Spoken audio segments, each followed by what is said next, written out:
네, 무산소 발효 커피를 처음으로 한번 사봤습니다. 네. 코스타리카 후아나 차테라는 농장의 커피고요.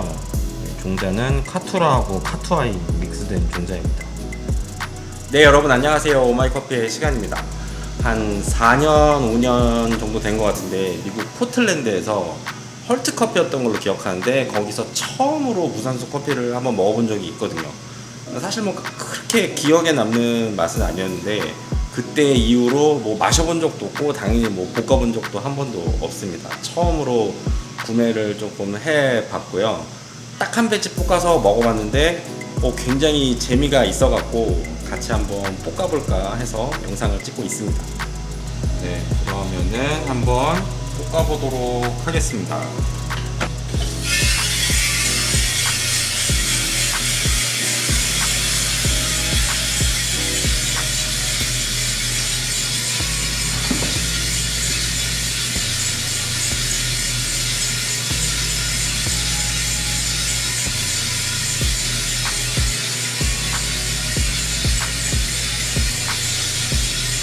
근데 사실 생두를 보면은 상태가 그렇게 베스트는 아니에요.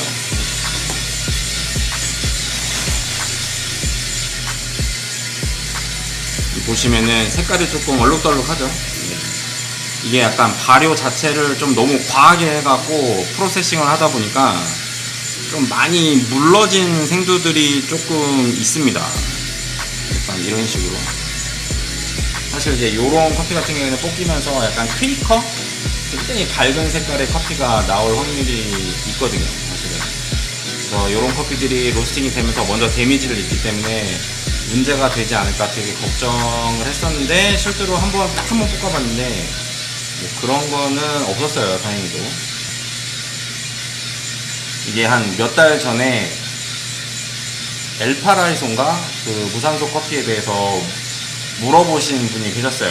이게 커피를 이제 가공을 할 때 인위적으로 가양을 하는 거에 대해서 어떻게 생각하냐 이렇게 물어보셨는데 되게 의아했거든요. 왜 갑자기 가양이가 나왔는지. 근데 사실 제가 무산소 커피에 대해서 그때 아는 게 정말 하나도 없었기 때문에 제대로 이제 답변을 사실 못 드렸습니다.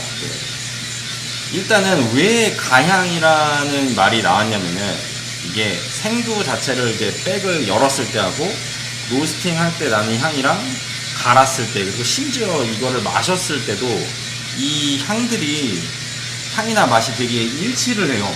사실 이런 경우가 정말 드물거든요. 그래서 아마 사람들이 이런 걸 보고 가양을 한 게 아니냐라고 생각을 할 수도 있겠구나라고 느껴지기는 했습니다.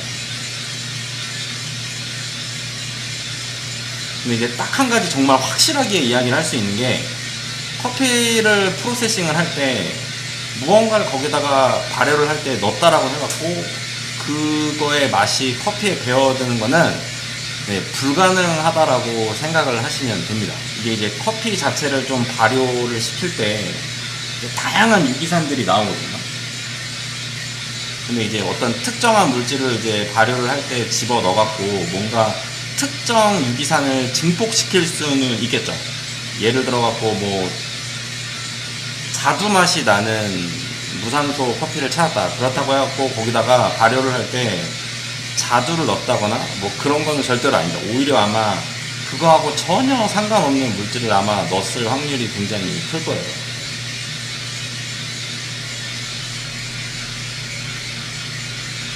그러니까 요거는 약간 가향이라고 말하기보다는 약간 거의 약간 화학 같은 거에 가깝다 이렇게 생각을 하시면 돼요. 근데 이게 왜 문제가 되냐면은 농장에서 뭐를 넣는지를 당연히 공개를 안 합니다. 이거는 당연히 안 하죠. 영업 비밀인데 이걸 누가 하려고 하겠어요. 근데 또 다른 문제점이 뭐냐면은 요거를 이제 구매한 사람은 조금 화가 날 수도 있는 거죠. 이게 내추럴하게 커피에서 나온 맛인 건지 아니면 뭔가 첨가를 해서 나온 맛인지 이거를 확신을 할 수가 없기 때문에. 왜냐면 이제 가격도 엄청 비싸니까 아니 이 정도는 내가 알 수 있는 권리가 있는 게 아니냐 이렇게 말을 할 수가 있는 거죠.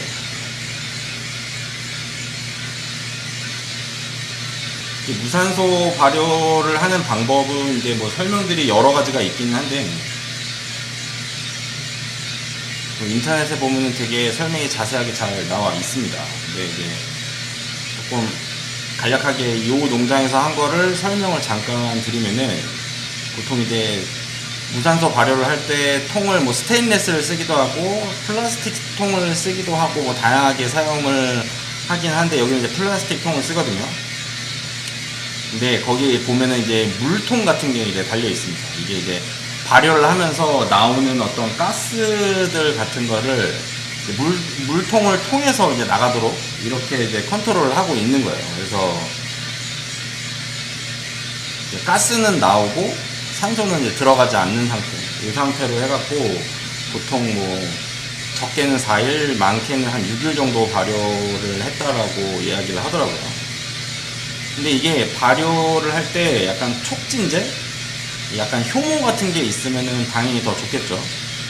이게 잘, 아마 사진은 제가 띄워드릴 텐데 잘 보이지는 않을 것 같은데, 이 통 밑에 보면은 수도꼭지가 이제 달려 있습니다. 이게 이제 발효가 되면은 그 밑에 이제 물이 쌓이는데, 요거를 이제 안 버리고 다음번 이제 발효를 시킬 때 그걸 그대로 집어넣어서 사용을 합니다. 약간 우리가 천연 발효빵 만들 때 약간 발효종 같은 거, 그런 거라고 생각을 하시면 되겠죠.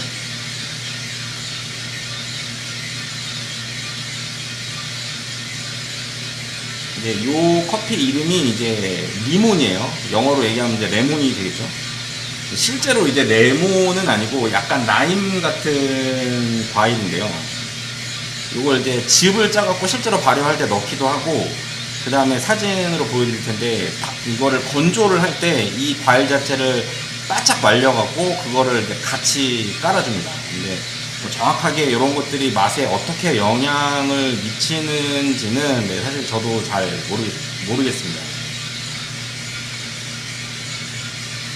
맛 같은 경우에는 시나몬 향이 진짜 강합니다. 이게 어느 정도 강하냐면은 거의 약간 시나몬 스틱을 입에 물고 마시는 듯한 약간 그런 느낌이 굉장히 강해요. 그래서 사실 좀 호불호가 좀 확 갈릴 수 있는 그런 커피고요. 저도 사실은 이렇게 시나몬을 좋아하지는 않거든요. 커피 맛 자체는 굉장히 깨끗하고 굉장히 섬세한 맛이 나는데, 약간 시나몬이 모든 맛을 다 약간 지배하는 느낌? 약간 그런 느낌이라고 보시면 될 것 같습니다. 그리고 가끔씩 이제 시나몬 자체를 넣어갖고 맛을 낸 게 아니냐, 뭐 이렇게 뭐 시나몬 게이트 이렇게 해갖고 이제 이야기를 하시는 분들이 계신데, 이 커피 체리 자체를 굉장히 오랫동안 발효를 하면은 시나몬 향이 납니다, 실제로. 그거는 아니라고 생각을 하시면 될 것 같아요.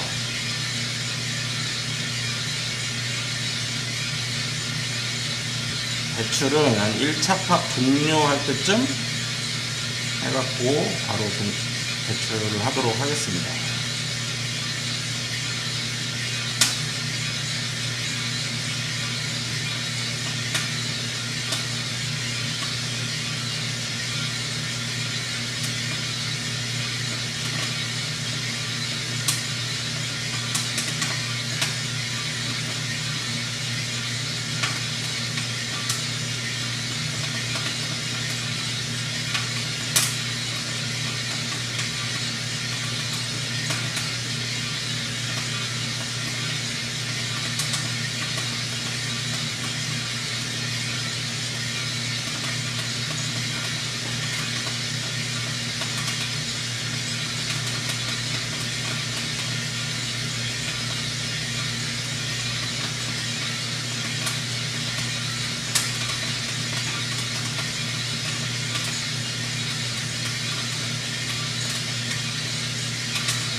약간 수정 커피 말고 수정과 먹고 있는 그런 느낌이 굉장히 강하게 납니다. 네. 아무튼 그렇고요. 지금 테스팅 하느냐고 제가 한 2kg 정도 원두를 뽑았거든요. 저야 뭐 그냥 맛만 보면 될 것 같아요. 실제로 판매를 할 때는 요거보다 한 1, 2도 정도 더 일찍 배출을 해야 될 것 같습니다. 제가 봤을 때. 그래서 오늘 볶은 커피는 제가 맛볼 만큼만 남겨놓고 나눔을 조금 할까 해요. 그래서 10분 모집할 거고요. 그 다음에 댓글에다가 이제 참여하고 싶으신 분들 댓글 남겨주시고 이메일로 이름, 주소, 전화번호 이렇게 남겨주시면 될 것 같습니다. 마감 자체는 이메일 오는 순서대로 할 거고요. 그리고 배송비는 착불로 나가는 거 알고 계시면 좋을 것 같습니다. 네, 오늘은 여기까지고요. 다음에 더 좋은 내용으로 찾아뵙도록 하겠습니다. 들어가세요.